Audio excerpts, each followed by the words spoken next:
Hi hello ನಮಸ್ಕಾರ ಎಲ್ಲರಿಗೂ. Welcome back to my ಚಾನೆಲ್ಗೆ ಎಲ್ಲರಿಗೂ ಸ್ವಾಗತ. ಇವತ್ತಿನ ಕ್ಲಾಸಲ್ಲಿ ಅಧ್ಯಾಯ 12 ಕರ್ನಾಟಕದ ಜಲಸಂಪನ್ಮೂಲಗಳು.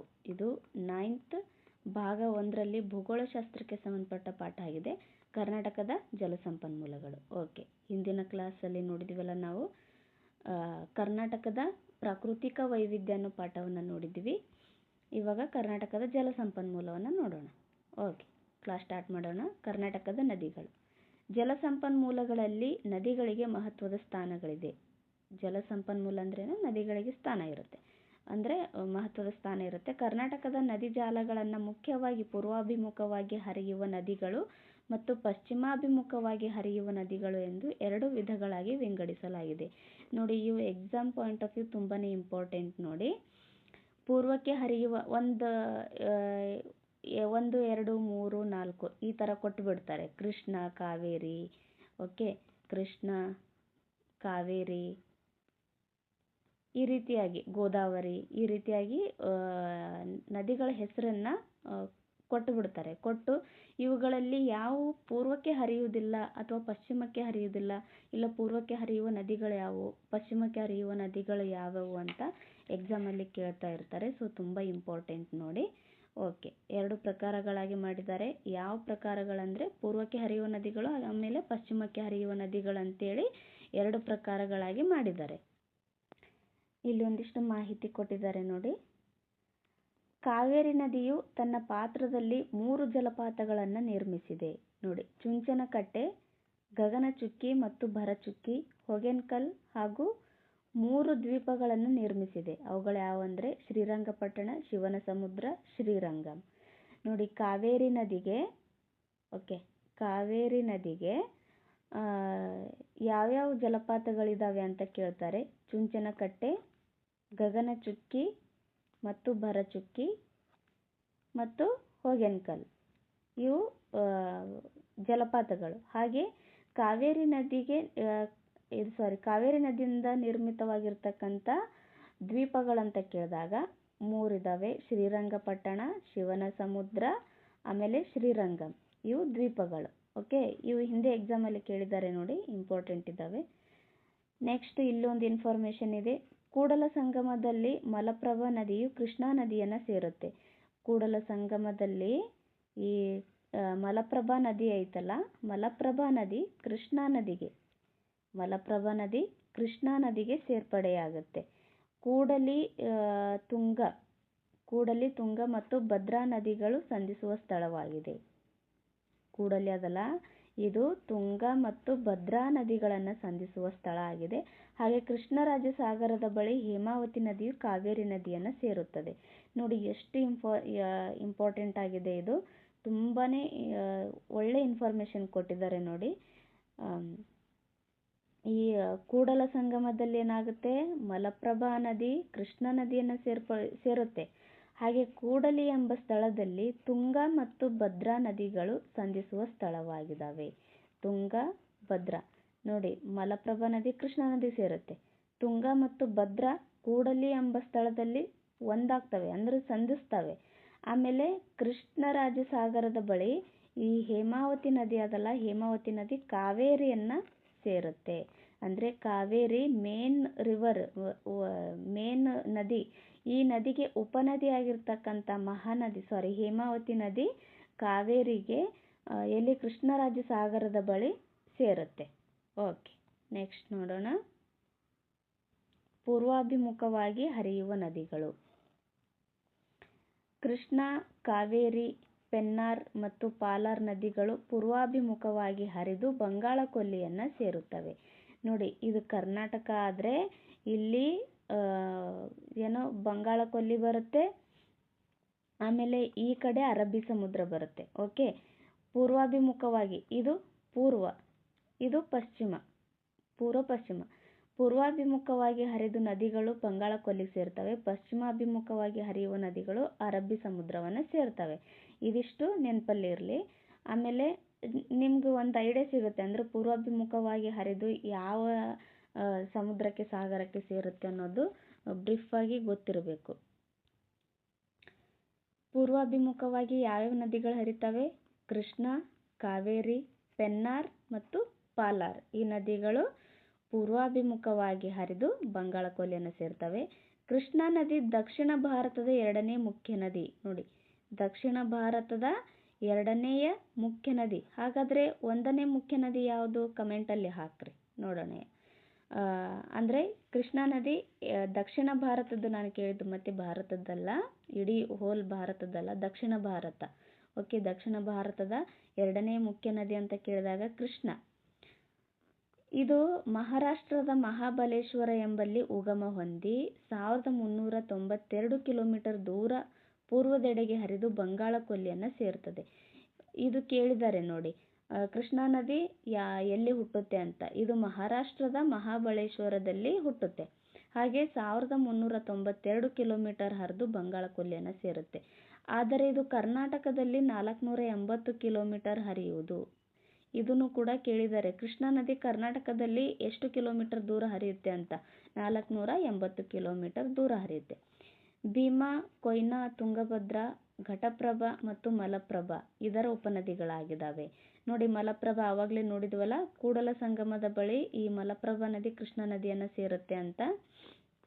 ಈ ಭೀಮಾ, ಕೊಯ್ನಾ, ತುಂಗಭದ್ರಾ, ಘಟಪ್ರಭಾ, ಮಲಪ್ರಭಾ ಇವೇನು ಕೃಷ್ಣಾ ನದಿಯ ಉಪನದಿಗಳಾಗಿದ್ದಾವೆ.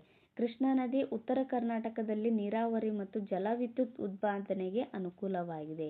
ಉತ್ತರ ಕರ್ನಾಟಕದಲ್ಲಿ ಏನಾಗಿದೆ, ಕೃಷ್ಣಾ ನದಿ ನೀರಾವರಿಗಾಗಿರಬಹುದು, ಜಲವಿದ್ಯುತ್ ಉತ್ಪಾದನೆಗಾಗಿರಬಹುದು ತುಂಬಾ ಅನುಕೂಲಕರವಾಗಿದೆ. ಸೊ ಕೃಷ್ಣಾ ನದಿ ತುಂಬಾ ಇಂಪಾರ್ಟೆಂಟ್. ಓಕೆ, ಕಾವೇರಿಯು ಕರ್ನಾಟಕದ ಅತಿ ಪ್ರಮುಖ ನದಿಯಾಗಿದೆ. ಕಾವೇರಿ ಏನಾಗಿದೆ, ಕರ್ನಾಟಕದ ಅತಿ ಪ್ರಮುಖ ನದಿಯಾಗಿದೆ. ಒಂದು ನಿಮಿಷ, ಇಲ್ಲೊಂದು ಇನ್ಫಾರ್ಮೇಶನ್ ಕೊಟ್ಟಿದ್ದಾರೆ, ಇದನ್ನು ನೋಡ್ಕೊಂಡು ಬಿಡೋಣ. ಪೆನ್ನಾರ್ ನದಿಗೆ ಮತ್ತೊಂದು ಹೆಸರು ಪಿನಾಕಿನಿ. ನೋಡಿ, ಪೆನ್ನಾರ್ ನದಿ ಅಂದ್ರೂ ಒಂದೇ, ಪಿನಾಕಿನಿ ಅಂದ್ರೂ ಒಂದೇ. ತಮಿಳುನಾಡಿನಲ್ಲಿ ದಕ್ಷಿಣ ಪೆನ್ನಾರ್ ನದಿಯನ್ನು ಪೊನೈಯಾರ್ ಎಂದು ಕರೆಯುತ್ತಾರೆ. ತಮಿಳುನಾಡಿನಲ್ಲಿ ಈ ದಕ್ಷಿಣ ಪೆನ್ನಾರ್ ನದಿ ನೋಡಿ, ಪೆನ್ನಾರ್ ನದಿಯನ್ನು ಇದು ಪಿನಾಕಿನಿ ಅಂತಲೂ ಕೂಡ ಕರೀತಾರಲ್ಲ, ಉತ್ತರ ಪಿನಾಕಿನಿ, ದಕ್ಷಿಣ ಪಿನಾಕಿನಿ ಅಂತಲೂ ಕರೀತಾರೆ. ಈ ತಮಿಳುನಾಡಿನಲ್ಲಿ ದಕ್ಷಿಣ ಪೆನ್ನಾರ್ ನದಿಯನ್ನು, ಅಂದರೆ ದಕ್ಷಿಣ ಪಿನಾಕಿನಿ ಇಲ್ಲಿ ಕೊಟ್ಟಿದ್ದಾರೆ ನೋಡಿ, ದಕ್ಷಿಣ ಪಿನಾಕಿನಿ, ಇದಕ್ಕೆ ಪೊನೈಯಾರ್ ಅಂತ ಕರೀತಾರೆ. ಓಕೆ, ಕಾವೇರಿಯು ಕರ್ನಾಟಕದ ಅತಿ ಪ್ರಮುಖ ನದಿ. ದಕ್ಷಿಣ ಗಂಗೆ ಎಂದೇ ಪ್ರಸಿದ್ಧವಾಗಿದೆ. ನೋಡಿ, ದಕ್ಷಿಣ ಗಂಗೆ ಅಂತ ಯಾವ ಒಂದು ನದಿಗೆ ಕರೀತಾರೆ? ಕಾವೇರಿ ನದಿಗೆ ಕರೀತಾರೆ. ಇದು ಹಿಂದೆ ಎಕ್ಸಾಮಲ್ಲಿ ಕೇಳಿದ್ದಾರೆ ನೋಡಿ. ಹಾಗೆ ದಕ್ಷಿಣದ ವೃದ್ಧಗಂಗೆ ಅಂತ ಯಾವುದನ್ನು ಕರೀತಾರೆ ಅಂತಲೂ ಕೂಡ ಹಿಂದೆ ಎಕ್ಸಾಮಲ್ಲಿ ಕೇಳಿದ್ದಾರೆ. ಅದನ್ನು ಕಮೆಂಟಲ್ಲಿ ಹಾಕಿ ನೋಡೋಣ, ಎಷ್ಟು ಜನಕ್ಕೆ ಗೊತ್ತಿದೆ ಅಂತ ನೋಡೋಣ. ಓಕೆ, ಗೊತ್ತಿಲ್ಲ ಅಂದರೂ ಕಮೆಂಟಲ್ಲಿ ಹಾಕಿ, ನಾನು ಆನ್ಸರ್ ಮಾಡ್ತೀನಿ. ಕೊಡಗು ಜಿಲ್ಲೆಯ ತಲಕಾವೇರಿಯಲ್ಲಿ ಉಗಮ ಹೊಂದಿ. ನೋಡಿ, ಕೊಡಗು ಜಿಲ್ಲೆಯ ತಲಕಾವೇರಿಯಲ್ಲಿ ಕಾವೇರಿ ನದಿ ಉಗಮವಾಗುತ್ತೆ. ಇದು ಕೂಡ ಕೇಳಿದ್ದಾರೆ ಹಿಂದೆ ಎಕ್ಸಾಮಲ್ಲಿ, ಕಾವೇರಿ ನದಿ ಎಲ್ಲಿ ಉಗಮವಾಗುತ್ತೆ ಅಂತ. ಇಲ್ಲ ಪಾಯಿಂಟ್ ವೈಸ್ ಕೊಡ್ಬೋದು, ಇಲ್ಲ ಹೊಂದಿಸಿ ಬರೆಯಿರಿ ಕೊಡ್ಬೋದು. ಈ ಕಡೆ ಒಂದು ಕಡೆ ನದಿಗಳು ಕೊಟ್ಟು, ಇನ್ನೊಂದು ಕಡೆ ಆ ಸ್ಥಳಗಳು ಉಗಮವಾಗುವ ಸ್ಥಳಗಳು ಕೇಳಬಹುದು, ಇಲ್ಲ ಸಂಗಮವಾಗುವ ಸ್ಥಳಗಳು ಕೇಳಬಹುದು. ಸೊ ಇಲ್ಲ ಉತ್ತರ ಕರಿತಾವ, ದಕ್ಷಿಣ ಕರಿತಾವ ಅಂತಲೂ ಕೇಳ್ಬೋದು. ಇಂಪಾರ್ಟೆಂಟ್ ನೋಡಿ. ಕರ್ನಾಟಕ ಮತ್ತು ತಮಿಳುನಾಡುಗಳಲ್ಲಿ ಪೂರ್ವಾಭಿಮುಖವಾಗಿ 804 ಕಿಲೋಮೀಟರ್ ಹರಿದು ಬಂಗಾಳ ಕೊಲ್ಲಿಗೆ ಸೇರುತ್ತದೆ. ಕಾವೇರಿ ನದಿ ಟೋಟಲ್ ಎಷ್ಟು ಕಿಲೋಮೀಟರ್ ದೂರ ಹರಿಯುತ್ತೆ? 804 ಕಿಲೋಮೀಟರ್. ಇದು ಕರ್ನಾಟಕದಲ್ಲಿ ಮಾತ್ರ ಅಲ್ಲ, ಕರ್ನಾಟಕ ಮತ್ತು ತಮಿಳುನಾಡು ಎರಡೂ ಜಿಲ್ಲೆಗಳಲ್ಲಿ ಪೂರ್ವಾಭಿಮುಖವಾಗಿ ಹರಿದು ಬಂಗಾಳ ಕೊಲ್ಲಿಗೆ ಸೇರುತ್ತೆ. 804 ಕಿಲೋಮೀಟರ್ ಹರಿದು ಕರ್ನಾಟಕದಲ್ಲಿ 380 ಕಿಲೋಮೀಟರ್ ದೂರ ಹರಿಯುತ್ತದೆ. ನೋಡಿ, ಕೃಷ್ಣ ಎಷ್ಟು ದೂರ ಹರಿಯುತ್ತೆ? 480 kilometre. Kaveri 380 kilometre. Approximately 100 kilometre ಕಡಿಮೆ ಕೃಷ್ಣಕ್ಕಿಂತ. ಓಕೆ, ಕಾವೇರಿ ನದಿ ಕರ್ನಾಟಕದಲ್ಲಿ 380 ಕಿಲೋಮೀಟರ್ ದೂರ ಹರಿಯುತ್ತೆ. ಈ ನದಿಗೆ ಹಲವು ಉಪನದಿಗಳು ಬಂದು ಸೇರ್ತವೆ. ಉದಾಹರಣೆಗೆ ಹೇಮಾವತಿ, ಹಾರಂಗಿ, ಲೋಕಪಾವನಿ, ಅರ್ಕಾವತಿ, ಶಿಂಷಾ, ಲಕ್ಷ್ಮಣತೀರ್ಥ, ಕಪಿಲೆ, ಸುವರ್ಣಾವತಿ, ಭವಾನಿ. ನೋಡಿ, ಇದೇನು ಕಾವೇರಿ ನದಿಯ ಉಪನದಿಗಳು ಯಾವುವು ಅಂತ ಎಕ್ಸಾಮಿಗೆ ಕೇಳ್ತಾರೆ. ಹೇಮಾವತಿ, ಹಾರಂಗಿ, ಲೋಕಪಾವನಿ, ಅರ್ಕಾವತಿ, ಶಿಂಷಾ, ಲಕ್ಷ್ಮಣತೀರ್ಥ, ಕಪಿಲೆ, ಸುವರ್ಣಾವತಿ ಮತ್ತು ಭವಾನಿ ಇವುಗಳು ಕಾವೇರಿ ನದಿಯ ಉಪನದಿಗಳಾಗಿರ್ತವೆ. ಹಾಗೆಯೇ ಕಾವೇರಿ ನದಿ ಕೃಷಿ ವಿದ್ಯುತ್ ಉತ್ಪಾದನೆಗೆ ಮತ್ತು ಕೃಷಿಗೆ, ಕುಡಿಯುವ ನೀರು ಪೂರೈಕೆಗೆ ಈ ನದಿಯು ಬಹು ಉಪಯುಕ್ತವಾಗಿದೆ. ಉತ್ತರ ಪಿನಾಕಿನಿ, ದಕ್ಷಿಣ ಪಿನಾಕಿನಿ ಮತ್ತು ಪಾಲಾರ್ ನದಿಗಳು ಚಿಕ್ಕಬಳ್ಳಾಪುರ, ಕೋಲಾರ, ತುಮಕೂರು ಹಾಗೂ ಬೆಂಗಳೂರು ಗ್ರಾಮಾಂತರ ಜಿಲ್ಲೆಗಳಲ್ಲಿ ಹರಿದು ಆನಂತರ ಆಂಧ್ರ ಪ್ರದೇಶ ಮತ್ತು ತಮಿಳುನಾಡುಗಳನ್ನು ಪ್ರವೇಶಿಸುತ್ತವೆ. ನೋಡಿ, ಉತ್ತರ ಪಿನಾಕಿನಿ, ದಕ್ಷಿಣ ಪಿನಾಕಿನಿ, ಪಾಲಾರ್ ನದಿಗಳು ಚಿಕ್ಕಬಳ್ಳಾಪುರ, ಕೋಲಾರ, ತುಮಕೂರು ಹಾಗೂ ಬೆಂಗಳೂರು ಗ್ರಾಮಾಂತರ ಜಿಲ್ಲೆಗಳಿಂದ ಹರಿದು ನಂತರ ಆಂಧ್ರ ಪ್ರದೇಶ ಮತ್ತು ತಮಿಳುನಾಡುಗಳನ್ನು ಪ್ರವೇಶಿಸ್ತವೆ. ಓಕೆ, ನೆಕ್ಸ್ಟು ಪಶ್ಚಿಮ ಅಭಿಮುಖವಾಗಿ ಹರಿಯುವ ನದಿಗಳು. ಅನೇಕ ನದಿಗಳು ಮಲೆನಾಡಿನಲ್ಲಿ ಹುಟ್ಟಿ ಪಶ್ಚಿಮಕ್ಕೆ ಹರಿದು ಅರಬ್ಬಿ ಸಮುದ್ರವನ್ನು ಸೇರುತ್ತವೆ. ಉದಾಹರಣೆಗೆ ಶರಾವತಿ, ಕಾಳಿ, ಗಂಗಾವಳಿಗೆ ಬೆಡ್ತಿ ನದಿ ಅಂತಲೂ ಕೂಡ ಕರೀತಾರೆ. ನೇತ್ರಾವತಿ, ವರಾಹಿ, ಅಘನಾಶಿನಿ ಇತ್ಯಾದಿಗಳು ಪಶ್ಚಿಮಕ್ಕೆ ಹರಿಯುವ ನದಿಗಳು. ನೋಡಿ, ಪೂರ್ವಕ್ಕೆ ಹರಿಯುವ ನದಿಗಳು ಯಾವುವು, ಪಶ್ಚಿಮಕ್ಕೆ ಹರಿಯುವ ನದಿಗಳು ಯಾವುವು ಅನ್ನೋದು ನೆನಪಲ್ಲಿರಲಿ. ಶರಾವತಿ, ಕಾಳಿ, ಗಂಗಾವಳಿ ಅಥವಾ ಬೆಡ್ತಿ, ನೇತ್ರಾವತಿ, ವರಾಹಿ, ಅಘನಾಶಿನಿ ಇತ್ಯಾದಿ ನದಿಗಳು ಪಶ್ಚಿಮಕ್ಕೆ ಹರಿದು ಅರಬ್ಬಿ ಸಮುದ್ರವನ್ನು ಸೇರ್ತವೆ. ಇವು ಕಡಿದಾದ ಇಳಿಜಾರಿನಲ್ಲಿ ಹರಿಯುತ್ತಾ ಜಲಪಾತಗಳನ್ನು ಸೃಷ್ಟಿಸ್ತವೆ. ನೋಡಿ, ಯಾವುದೇ ನದಿಗಳಾಗಿರ್ಬೋದು, ಕಡಿದಾದ ಇಳಿಜಾರಿನಿಂದ ಹರಿತಾ ಇದ್ದರೆ ಅವುಗಳು ಜಲಪಾತಗಳನ್ನು ಸೃಷ್ಟಿ ಮಾಡ್ತವೆ. ಜಲವಿದ್ಯುತ್ ಉತ್ಪಾದನೆಗೂ ಕೂಡ ನೆರವಾಗ್ತವೆ. ಶರಾವತಿ ನದಿಯಿಂದ ನಿರ್ಮಿತವಾಗಿರ್ತಕ್ಕಂಥ ಜೋಗ್ ಜಲಪಾತ ಜಗತ್ ಪ್ರಸಿದ್ಧವಾಗಿದೆ. ನೋಡಿ, ಜೋಗ್ ಜಲಪಾತ ಯಾವ ನದಿಗೆ ನಿರ್ಮಾಣವಾಗಿದೆ ಅಂತ ಕೇಳಿದ್ದಾರೆ ಹಿಂದೆ ಎಕ್ಸಾಮಲ್ಲಿ. ಇದು ಶರಾವತಿ ನದಿಗೆ ನಿರ್ಮಾಣವಾಗುತ್ತೆ. ಇದು ಭಾರತದ ಅತಿ ಎತ್ತರದ ಜಲಪಾತವಾಗಿದೆ. ನೋಡಿ, ಭಾರತದಲ್ಲಿ ಅತಿ ಎತ್ತರವಾಗಿರ್ತಕ್ಕಂಥ ಜಲಪಾತ ಅಂದರೆ ಜೋಗ್ ಜಲಪಾತ. ಇದು ಸುಮಾರು 253 ಮೀಟರ್ ಎತ್ತರದಿಂದ 253 ಎತ್ತರದ ಜಲಪಾತವಾಗಿರುತ್ತೆ. ರಾಜ್ಯದ ಇತರೆ ಪ್ರಮುಖ ಜಲಪಾತಗಳಂದರೆ ಗೋಕಾಕ್. ನೋಡಿ, ಇಲ್ಲಿ ಏನು ಕೊಟ್ಟಿದ್ದಾರಲ್ಲ ಇವೆಲ್ಲನೂ ಕೂಡ ಹಿಂದೆ ಎಕ್ಸಾಮಲ್ಲಿ ಕೇಳಿದ್ದಾರೆ, ಸೊ ಇಂಪಾರ್ಟೆಂಟ್ ನೋಡಿ. ಗೋಕಾಕ್ ಜಲಪಾತ ಯಾವ ನದಿಗೆ? ಘಟಪ್ರಭಾ ನದಿಗೆ. ಬಂಡಾಜ ಜಲಪಾತ ನೇತ್ರಾವತಿ ನದಿಗೆ. ಓಕೆ, ಉಂಚಳ್ಳಿ ಜಲಪಾತ ಅಘನಾಶಿನಿ ನದಿಗೆ. ಛಾಯಾ ಭಗವತಿ ಜಲಪಾತ ದೋಣಿ ನದಿಗೆ. ಚುಂಚನಕಟ್ಟೆ, ಶಿಂಷಾ, ಗಗನಚುಕ್ಕಿ, ಭರಚುಕ್ಕಿ ಇವೆಲ್ಲ ಕಾವೇರಿ ನದಿಗೆ. ಆಮೇಲೆ ಮಾಗೋಡು ಜಲಪಾತ ಬೆಡ್ತಿ ನದಿಗೆ. ಓಕೆ, ಇತ್ಯಾದಿ ಜಲಪಾತಗಳು ನಿರ್ಮಾಣವಾಗ್ತವೆ. ನೋಡಿ, ಜಲಪಾತಗಳು ತುಂಬಾ ಇಂಪಾರ್ಟೆಂಟ್ ನೋಡಿ. ಗೋಕಾಕ್ ಜಲಪಾತ ಘಟಪ್ರಭಾ ನದಿಗೆ, ಬಂಡಾಜೆ ನೇತ್ರಾವತಿ ನದಿಗೆ, ಉಂಚಳ್ಳಿ ಅಘನಾಶಿನಿ ನದಿಗೆ, ಛಾಯಾ ಭಗವತಿ ದೋಣಿ ನದಿಗೆ, ಚುಂಚನಕಟ್ಟೆ, ಶಿಂಷಾ, ಗಗನಚುಕ್ಕಿ, ಭರಚುಕ್ಕಿ ಕಾವೇರಿ ನದಿಗೆ, ಮಾಗೋಡು ಜಲಪಾತ ಬೆಡ್ತಿ ನದಿಗೆ. ಓಕೆ, ನೆಕ್ಸ್ಟ್ ನೋಡೋಣ. ಕರ್ನಾಟಕದ ನೀರಾವರಿ. ಕರ್ನಾಟಕದಲ್ಲಿ ನೀರಾವರಿ ಯಾವ ಪ್ರಕಾರದಲ್ಲಿದೆ ನೋಡೋಣ. ಓಕೆ, ಇಲ್ಲೊಂದು ಇನ್ಫಾರ್ಮೇಷನ್ ಕೊಟ್ಟಿದ್ದಾರೆ, ಇದನ್ನು ನೋಡೋಣ. ಕರ್ನಾಟಕದ ಪ್ರಮುಖ ದೊಡ್ಡ ಕೆರೆಗಳು. ಮುದಗದ ಕೆರೆ ಇದು ಕಡೂರದಲ್ಲಿ ಕಂಡುಬರುತ್ತೆ.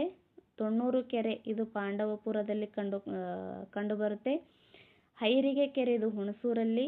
ಆಮೇಲೆ ರಾಮಸಮುದ್ರ ಕೆರೆ ಇದು ಚಿಕ್ಕಬಳ್ಳಾಪುರದಲ್ಲಿ ಕಂಡುಬರುತ್ತೆ.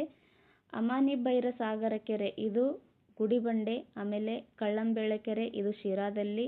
ಭೈರಮಂಗಲ ಕೆರೆ ಬಿಡದಿ ಇತ್ಯಾದಿಗಳು ದೊಡ್ಡ ಕೆರೆಗಳಾಗಿದ್ದಾವೆ. ಓಕೆ, ಕರ್ನಾಟಕದ ನೀರಾವರಿ. ಕೃಷಿಗಾಗಿ ಕೃತಕವಾಗಿ ನೀರು ಪೂರೈಸುವುದೇ ನೀರಾವರಿ. ಓಕೆ, ಕೃಷಿಗಾಗಿ ಕೃತಕವಾಗಿ ಏನು ನೀರು ಪೂರೈಕೆ ಆಗಬೇಕಂತ ನಿರ್ಮಾಣ ಮಾಡಿರ್ತೀವಲ್ಲ ಅವುಗಳನ್ನು ನೀರಾವರಿ ಅಂತ ಕರೀತಾರೆ. ಅಕಾಲಿಕ ಮತ್ತು ಅಸಮಾನ ಮಳೆಯ ಹಂಚಿಕೆ ಹಾಗೂ ಕೃಷಿ ಪ್ರಗತಿಗಾಗಿ ನೀರಾವರಿ ಅತ್ಯವಶ್ಯಕ. ಕರ್ನಾಟಕದಲ್ಲಿ ಪುರಾತನ ಕಾಲದಿಂದಲೂ ವಿವಿಧ ನೀರಾವರಿ ಮೂಲಗಳಿಂದ ವ್ಯವಸಾಯ ಮಾಡುವುದು ರೂಢಿಯಲ್ಲಿದೆ. ಅಂದರೆ ಪುರಾತನ ಕಾಲದಿಂದಲೂ ಕೂಡ ವ್ಯವಸಾಯ ಮಾಡೋದು ಯಾವಾಗಿಂದ ಕಲ್ತಿದ್ದಾರೆ, ಯಾವ ಒಂದು ಯುಗದಿಂದ ಕಲ್ತಿದ್ದಾರಲ್ಲ ಆವಾಗಿಂದನೂ ಈ ಕೃಷಿಗಾಗಿ ಪುರಾತನ ಕಾಲದಿಂದಲೂ ನೀರಾವರಿ ಮೂಲಗಳಿಂದ ವ್ಯವಸಾಯ ಮಾಡೋದು ರೂಢಿಯಲ್ಲಿ ಬಂದಿದೆ. ಪ್ರಮುಖ ನೀರಾವರಿ ಮೂಲಗಳೆಂದರೆ ಬಾವಿ, ಕಾಲುವೆ ಮತ್ತು ಕೆರೆ. ಹಿಂದೆ ಹಳ್ಳಿಗಳಲ್ಲಿ ಬಾವಿಗಳನ್ನು ನಿರ್ಮಿಸಿ ಅವುಗಳ ನೀರನ್ನು ನೀರಾವರಿಗೆ ಅನಂತರ ಬಳಸಲಾಗ್ತಾ ಇತ್ತು. ಅಂದರೆ ಬಾವಿಗಳನ್ನು ತೋಡಿಬಿಟ್ಟು ಆ ಬಾವಿ ನೀರನ್ನೇ ನೀರಾವರಿಗೆ ಬಳಸ್ತಾ ಇದ್ರು. ಕಾಲುವೆಗಳನ್ನು ನಿರ್ಮಿಸಿ ನದಿಗಳಿಂದ ನೀರನ್ನು ವ್ಯವಸಾಯಕ್ಕೆ ಬಳಸೋದನ್ನು ರೂಢಿಗೆ ತಂದರು. ದೊಡ್ಡ ದೊಡ್ಡ ಕೆರೆಗಳು ಈಗಲೂ ಕೂಡ ಇದ್ದಾವೆ. ಉದಾಹರಣೆಗೆ ದಾವಣಗೆರೆ ಜಿಲ್ಲೆಯ ಶಾಂತಿಸಾಗರ, 11ನೇ ಶತಮಾನದಲ್ಲಿ ತೋಡಿದ ಕಲಬುರಗಿ ಜಿಲ್ಲೆಯ ಬಾವಿಗಳು, ವಿಜಯನಗರದ ಅರಸರ ಕಾಲದ ತುಂಗಭದ್ರಾ ಕಾಲುವೆಗಳು, ಮೈಸೂರು ಅರಸರು ನಿರ್ಮಿಸಿದ ವಾಣಿವಿಲಾಸ ಸಾಗರ ಮತ್ತು ಕೃಷ್ಣರಾಜ ಸಾಗರ ಅಣೆಕಟ್ಟು ಮೊದಲಾದವುಗಳು ಕರ್ನಾಟಕದ ನೀರಾವರಿ ಬೆಳೆಯ ಇತಿಹಾಸದಲ್ಲಿ ಮೈಲುಗಲ್ಲುಗಳಾಗಿದ್ದಾವೆ. ನೋಡಿ, ಆಗಿನ ರಾಜ ಮಹಾರಾಜರು ನೀರಾವರಿಗೋಸ್ಕರ ಎಷ್ಟೆಲ್ಲ ಪ್ರೋತ್ಸಾಹ ಕೊಡ್ತಾ ಇದ್ರು ಅನ್ನೋದು ಇದರಿಂದ ಗೊತ್ತಾಗುತ್ತೆ. ನೀರಾವರಿಗೋಸ್ಕರ ಕೆರೆ ಕಾಲುವೆಗಳನ್ನು, ಬಾವಿಗಳನ್ನು ಅವರು ತೋಡ್ತಾ ಇದ್ರು. ಇಲ್ಲಿ ಕೊಟ್ಟಿದ್ದಾರೆ ನೋಡಿ, ಇದೇನು ಕೆರೆ ನೀರಾವರಿ ಎಷ್ಟಿದೆ? 2.7%. ಬಾವಿ ನೀರಾವರಿ 7.8%. ಇತರ ಮೂಲಗಳಿಂದ 12.50% ಬರುತ್ತೆ. ಕಾಲುವೆ ನೀರಾವರಿಯಿಂದ 21.2% ಬರುತ್ತೆ. ಕೊಳವೆ ಬಾವಿಗಳಿಂದ 56.55%. ಅಂದರೆ ಅತಿ ಹೆಚ್ಚು ಯೂಸ್ ಆಗ್ತಕ್ಕಂಥದ್ದು ಯಾವುದು ಅಂದರೆ ಕೊಳವೆ ಬಾವಿಗಳು. ಇದ್ರ ಬೇಸ್ ಮೇಲೇನೂ ಕೂಡ ಎಕ್ಸಾಮಲ್ಲಿ ಕೇಳಿದ್ದಾರೆ ನೋಡಿ, ಹಿಂದೆ ಎಕ್ಸಾಮಲ್ಲಿ ಕೇಳಿದ್ದಾರೆ. ಅತಿ ಹೆಚ್ಚು ನೀರಾವರಿ ಯಾವ ಮೂಲಗಳಿಂದ ಬರುತ್ತೆ? ಕೊಳವೆ ಬಾವಿಗಳಿಂದ. ಓಕೆ, ಸೆಕೆಂಡ್ ಯಾವ್ದು ಬರುತ್ತೆ? ಕಾಲುವೆ ಬಾವಿಗಳಿಂದ. ಕಾಲುವೆಗಳಿಗೆ ಪ್ರಸಿದ್ಧಿಯಾಗಿರೋದು ರಾಯಚೂರು ನೋಡಿ, ನೆನಪಲ್ಲಿ ಇರಲಿ. ಓಕೆ, ರಾಯಚೂರು. ಬಾವಿಗಳಿಗೆ ಬೆಳಗಾವಿ. ಅತಿ ಹೆಚ್ಚು ಬಾವಿಗಳು ಕಂಡುಬರೋದು ಬೆಳಗಾವಿಯಲ್ಲಿ. ಓಕೆ, ಕೊಳವೆ ಬಾವಿ ನೀರಿನ ಮೂಲ ಅಂತ ಕೇಳಿದಾಗ ಫಸ್ಟ್ ಕೊಳವೆ ಬಾವಿ, ಸೆಕೆಂಡ್ ಕಾಲುವೆ, ಥರ್ಡ್ ಇತರೆ ಮೂಲಗಳಿಂದ, ಫೋರ್ತ್ ಬಾವಿಗಳಿಂದ, ಫಿಫ್ತ್ ಕೆರೆ ನೀರಾವರಿಯಿಂದ. ಓಕೆ, ನೆಕ್ಸ್ಟ್ ನೋಡ್ತಾ ಬರೋಣ. ಇಲ್ಲೂ ಕೂಡ ಒಂದು ಇನ್ಫಾರ್ಮೇಷನ್ ಇದೆ. ಕರ್ನಾಟಕದ ಮೊಟ್ಟ ಮೊದಲ ದೊಡ್ಡ ಜಲಾಶಯವಾದ ವಾಣಿವಿಲಾಸ ಸಾಗರವನ್ನು 1907ರಲ್ಲಿ ಚಿತ್ರದುರ್ಗ ಜಿಲ್ಲೆಯ ಹಿರಿಯೂರು ತಾಲೂಕಿನಲ್ಲಿ ನಿರ್ಮಿಸಲಾಯಿತು. ನೋಡಿ, ಕರ್ನಾಟಕದ ಮೊಟ್ಟ ಮೊದಲ ದೊಡ್ಡ ಜಲಾಶಯವಾದ ವಾಣಿವಿಲಾಸ ಸಾಗರ, ಇದು ಕೇಳ್ಬೋದು. ಕರ್ನಾಟಕದ ಮೊಟ್ಟ ಮೊದಲ ದೊಡ್ಡ ಜಲಾಶಯ ಯಾವುದು ಅಂತ, ವಾಣಿವಿಲಾಸ ಸಾಗರ. ಇದು ಎಷ್ಟರಲ್ಲಿ ನಿರ್ಮಾಣ ಮಾಡ್ತಾರೆ? 1907ರಲ್ಲಿ. ಎಲ್ಲಿ ಅಂತ ಕೇಳಿದಾಗ ಚಿತ್ರದುರ್ಗ ಜಿಲ್ಲೆಯ ಹಿರಿಯೂರು ತಾಲೂಕಿನಲ್ಲಿ ನಿರ್ಮಾಣ ಮಾಡ್ತಾರೆ. ಇದನ್ನ ಮಾರಿ ಕಣಿವೆ ಜಲಾಶಯ ಅಂತಲೂ ಕೂಡ ಕರೀತಾರೆ. ನೋಡಿ, ಮಾರಿ ಕಣಿವೆ ಜಲಾಶಯ ಅಂದ್ರೂ ಒಂದೇ, ವಾಣಿವಿಲಾಸ ಸಾಗರ ಅಂತಂದ್ರೂ ಒಂದೇ. ಓಕೆ,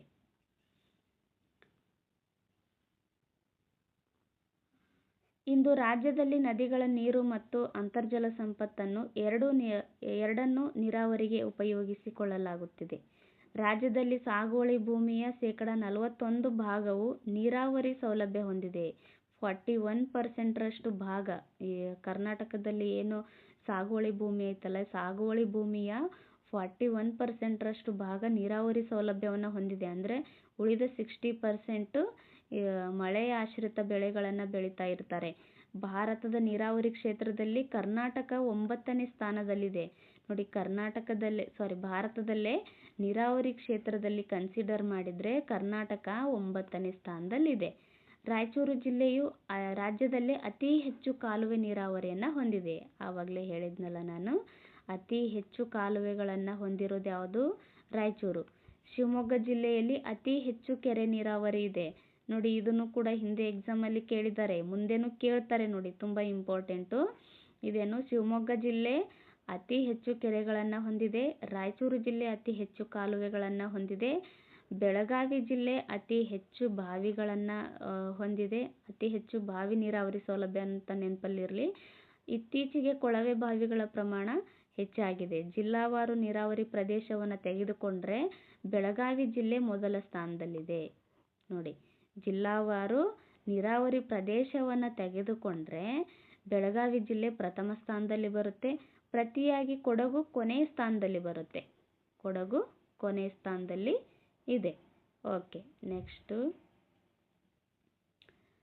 ರಾಜ್ಯದ ಪ್ರಮುಖ ಕಾಲುವೆ ನೀರಾವರಿ ಯೋಜನೆಗಳೆಂದರೆ ಕೃಷ್ಣರಾಜ ಸಾಗರ, ತುಂಗಭದ್ರಾ, ಹೇಮಾವತಿ, ಕಬಿನಿ, ಹಾರಂಗಿ, ವಾಣಿವಿಲಾಸ ಸಾಗರ. ಇದು ನಮ್ಮ ಮಾರಿಕಣಿವೆ ಅಂತಲೂ ಕೂಡ ಕರೀತಾರೆ.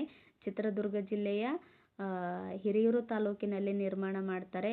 ಎಷ್ಟರಲ್ಲಿ? 1907ರಲ್ಲಿ. ಕೃಷ್ಣಾ ಮೇಲ್ದಂಡೆ, ಆಲಮಟ್ಟಿ, ನಾರಾಯಣಪುರ, ಮಲಪ್ರಭಾ, ಕಾರಂಜ, ಬೆಣ್ಣೆತೊರೆ ಹಿಪ್ಪರಗಿ ಬ್ಯಾರೇಜ್, ಭದ್ರಾ ಯೋಜನೆ ಮೊದಲಾದವುಗಳಾಗಿದ್ದಾವೆ. ಓಕೆ, ನೆಕ್ಸ್ಟ್ ವಿದ್ಯುತ್ ಶಕ್ತಿ.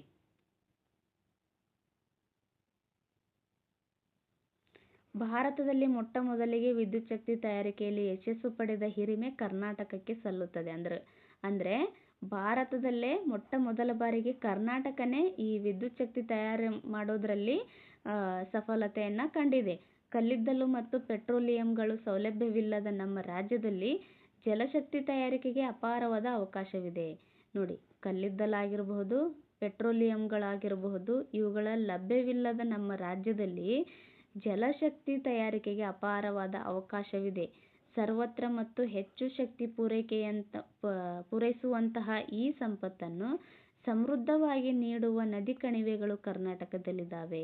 ನೋಡಿ, ನಮ್ಮಲ್ಲಿ ಪೆಟ್ರೋಲಿಯಂ ಇಲ್ಲ, ಕಲ್ಲಿದ್ದಲು ಇಲ್ಲ, ಇವೆರಡು ಅಭಾವ ಇದ್ದರೂ ಕೂಡ ಜಲಶಕ್ತಿಗೆ ಯಾವುದೇ ತೊಂದರೆ ಇಲ್ಲದೇನೆ ನಾವು ಜಲಶಕ್ತಿ ಉತ್ಪಾದನೆಗೆ ಅವಕಾಶವಿದೆ. ಯಾಕಂದರೆ ನಮ್ಮ ರಾಜ್ಯದಲ್ಲಿ ಸಮೃದ್ಧವಾಗಿ ನದಿ ಕಣಿವೆಗಳು ಇರೋದ್ರಿಂದ ಜಲಶಕ್ತಿಗೆ ಅವಕಾಶವಿದೆ.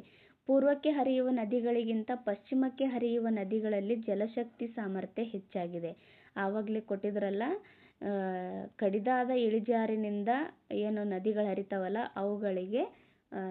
ಅವುಗಳಿಂದ ಹೆಚ್ಚಾಗಿ ಜಲಪಾತಗಳು ನಿರ್ಮಾಣವಾಗ್ತವೆ. ಹಾಗೆ ವಿದ್ಯುತ್ ಶಕ್ತಿಗೆ ಕೂಡ ಉಪಯುಕ್ತವಾಗಿರ್ತವೆ. ಈ ಪೂರ್ವಕ್ಕೆ ಹರಿಯುವ ನದಿಗಳಿಗಿಂತ ಪಶ್ಚಿಮಕ್ಕೆ ಹರಿಯುವ ನದಿಗಳು ಕಡಿದಾದ ಇಳಿಜಾರಿನಿಂದ ಹರಿಯೋದ್ರಿಂದ ಇವುಗಳು ಜಲಶಕ್ತಿ ಸಾಮರ್ಥ್ಯಕ್ಕೆ ಹೆಚ್ಚಿನ ಅವಕಾಶವನ್ನು ಕಲ್ಪಿಸಿಕೊಡ್ತವೆ. ಕರ್ನಾಟಕದ ಮೊದಲ ಜಲವಿದ್ಯುತ್ ಉತ್ಪಾದನಾ ಕೇಂದ್ರವು 1902ರಲ್ಲಿ ಶಿವನಸಮುದ್ರದ ಬಳಿ ಆರಂಭವಾಯಿತು.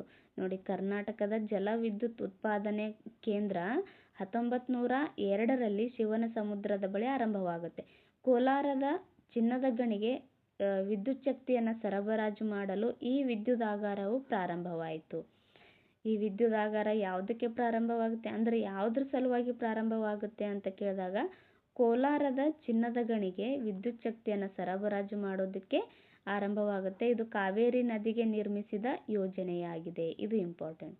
ಇವು ಯಾವ ನದಿಗೆ ನಿರ್ಮಿಸಿದೆ? ಇದು ಕಾವೇರಿ ನದಿಗೆ. ಇದಕ್ಕೆ ಸಮೀಪದಲ್ಲೇ ರಾಜ್ಯದ 2ನೇ ಜಲವಿದ್ಯುತ್ ಯೋಜನೆಯನ್ನು 1940ರಲ್ಲಿ ಕಾವೇರಿ ನದಿಯ ನೀರನ್ನು ಬಳಸಿಕೊಂಡು ಶಿಂಷಾ ಎಂಬಲ್ಲಿ ಸ್ಥಾಪಿಸಲಾಯಿತು.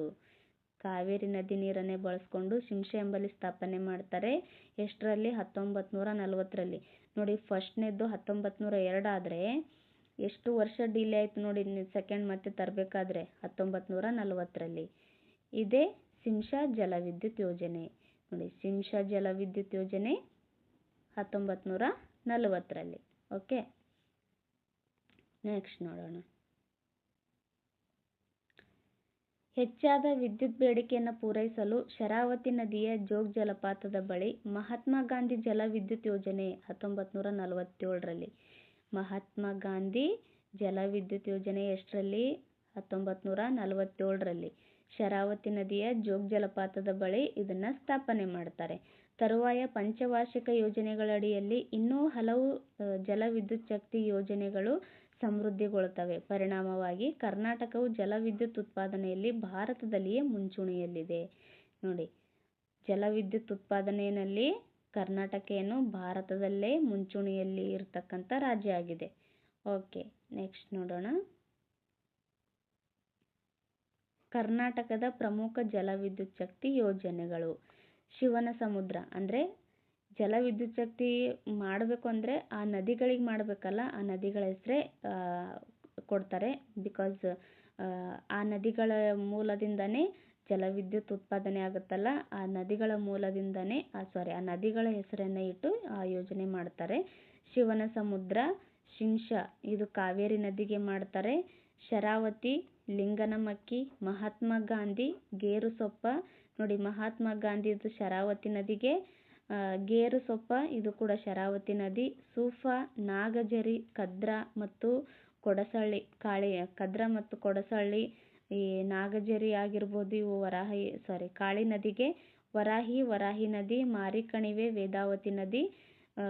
ಭದ್ರಾ ಮತ್ತು ತುಂಗಭದ್ರಾ, ಈ ತುಂಗಭದ್ರಾ ನದಿಗೆ. ಘಟಪ್ರಭಾ ನದಿಗೆ. ಆಲಮಟ್ಟಿ ಕೃಷ್ಣಾ ನದಿಗೆ. ಓಕೆ, ಇವಿಷ್ಟು ಕರ್ನಾಟಕದ ಪ್ರಮುಖ ಜಲವಿದ್ಯುತ್ ಯೋಜನೆಗಳಾಗಿದ್ದಾವೆ.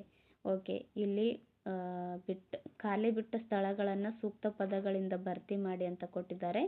ಕಾವೇರಿ ನದಿಯು ಕೊಡಗು ಜಿಲ್ಲೆಯ ಡ್ಯಾಶ್ ಎಂಬಲ್ಲಿ ಉಗಮವಾಗುತ್ತದೆ. ಕಾವೇರಿ ನದಿಯು ಕೊಡಗು ಜಿಲ್ಲೆಯ ತಲಕಾವೇರಿ ಎಂಬಲ್ಲಿ ಉಗಮವಾಗುತ್ತೆ. ಓಕೆ, ನೆಕ್ಸ್ಟು ಪ್ರಸಿದ್ಧ ಜೋಗ್ ಜಲಪಾತ ಡ್ಯಾಶ್ ನದಿಯಿಂದ ನಿರ್ಮಾಣವಾಗುತ್ತೆ. ಜೋಗ್ ಜಲಪಾತ ಯಾವ ನದಿಯಿಂದ? ಶರಾವತಿ. ಓಕೆ, ಶರಾವತಿ ನದಿ. ಕರ್ನಾಟಕದಲ್ಲಿ ಅತಿ ಹೆಚ್ಚು ಕಾಲುವೆ ನೀರಾವರಿ ಹೊಂದಿರುವ ಜಿಲ್ಲೆ ಯಾವುದು? ಅತಿ ಹೆಚ್ಚು ಕಾಲುವೆ ನೀರಾವರಿ ರಾಯಚೂರು. ರಾಯಚೂರು. ಅತಿ ಹೆಚ್ಚು ಕೆರೆ ನೀರಾವರಿ ಅಂತ ಬಂದರೆ ಶಿವಮೊಗ್ಗ. ಅತಿ ಹೆಚ್ಚು ಬಾವಿ ನೀರಾವರಿ ಬೆಳಗಾವಿ.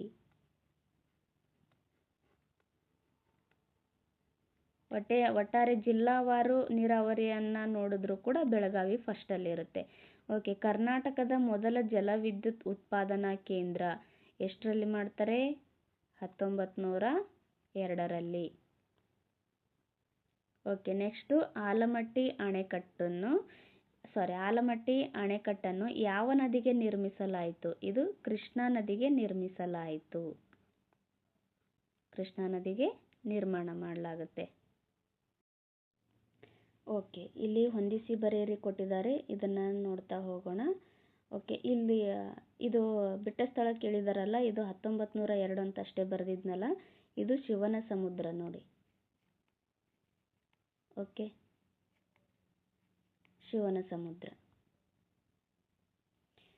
ಹೊಂದಿಸಿ ಬರೆಯಿರಿ ನೋಡೋಣ. ಲಿಂಗನಮಕ್ಕಿ ಅಣೆಕಟ್ಟು, ಗಗನಚುಕ್ಕಿ, ಭರಚುಕ್ಕಿ ಜಲಪಾತ, ವಾಣಿವಿಲಾಸ ಸಾಗರ, ಗೋಕಾಕ್ ಜಲಪಾತ, ಮಾಗೋಡು ಜಲಪಾತ, ಇವುಗಳನ್ನು ಈ ನದಿಗಳೊಂದಿಗೆ ಜೋಡಣೆ ಮಾಡಬೇಕು.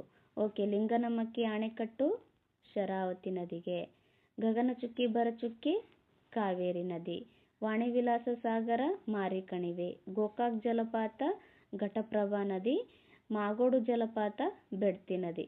ಓಕೆ, ಈ ರೀತಿಯಾಗಿ ಹೊಂದಿಸಿ ಬರಿಬೇಕು.